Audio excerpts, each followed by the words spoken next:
মরতে হয় যাও, জান্নাত জাহান্নামের মাঝখানে একটা জায়গা আছে, জায়গাটার নাম হলো আরাফ।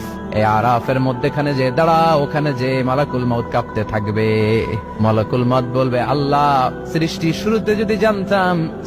শুরুতে যদি জানতাম সবাইকে মৃত্যুদান করার পরে, রূহ কবজ করার পরে আমাকেও মরতে হবে, তাহলে এই কঠিন দায়িত্বের ব্যাপারে আপনার কাছে ক্ষমা চাইতাম।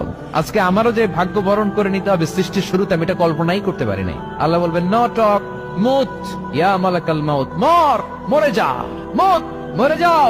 বলার সাথে সাথে মালাকুল মউত এক বিকট চিৎকার হাঁকিয়ে মরে যাবে। মালাকুল মউতের চিৎকারটা সেদিন এত ভয়ঙ্কর হবে, বিষ্ণু ইসলাম বলেন, ওই চিৎকারের আওয়াজ যদি পৃথিবীর মানুষেরা কান দিয়ে শুনতে পেত, তাহলে কিয়ামত সংগঠিত হওয়ার জন্য আলাদা করে ইসরাফিলের সিঙ্গার প্রয়োজন হতো না। ওই চিৎকারের আওয়াজে প্রতিটা মানুষ কানের পর্দা ফেটে ওই জায়গায় লাশ হয়ে পড়ে যেত। এবার ডানে বায়ে সামনে পেছনে উপরে নিচে কেউ নাই, একজন ছাড়া। জোরে বলতে হবে, তিনি কে?